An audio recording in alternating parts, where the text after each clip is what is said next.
సూర్లకు చెట్ల కోసాలకో చిన్నగా గూళ్ళు పెడుతుండే ఊరవిసుకలు పిట్టలు కూడా. కానీ ఇప్పుడు ఆ సూర్లు పోయినాయి, పిట్టలు పెట్టే గూళ్ళు పోయినాయి. కరెంటు తీగలకో కేబుల్ వైర్లకో గూళ్ళు పెట్టుకుంటున్నాయి కొన్ని పిట్టలు ఆడాడ. ఈ ఎండలకు అట్లా కూడా పెట్టుకునేటట్టు లేవా. అందుకే ఇగో ఈ పిట్ట చూడు ఎక్కడ గూడు తయారు చేసుకుందో.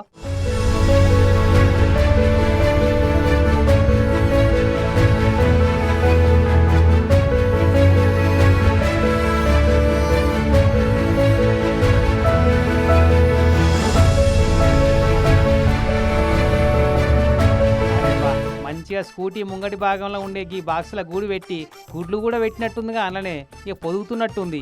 ఖమ్మం జిల్లా వైరా మున్సిపాలిటీ ఏరియాల లీలా సుందరయ్య నగర్లో ఉన్న ఈ ఇంట్లే కిరాయికి ఉండేటోళ్ళు ఎండాకాలం సెలవులు వచ్చినాయని ఇండ్లకు బండ్లకు తాళాలేసి ఊరికి పోయారట. అటు ఇటు నెల ఆయనట. ఇంకా ఇంట్లకు వచ్చేటోళ్ళు పోయేటోళ్ళు తక్కువైపోయారు. ఖాళీ జాగాను కబ్జా పెట్టినట్టు బండి బాక్సులనే గూడు బిల్డప్ చేసుకుంది ఈ పిట్ట. బయట ఏడ చూసినా ఎంతకంటే సేఫ్ ప్లేస్ అవపడలేనట్టుంది పిట్టకు. అయితే ఊకే ఈ బండి కాడికే బుర్ర బుర్ర వచ్చిపోతుంటే ఇంట్లో ఉన్న వేరేటోళ్ళకు అనుమానం వచ్చి తొంగి చూస్తే బాక్సులో పెట్టిన గూడు, ఆ గూడులో ఉన్న గుడ్లు అవపడ్డాయి. చూడబోతే ఇంకా గుడ్లను పొదిగినట్టు లేదు ఈ పిట్ట.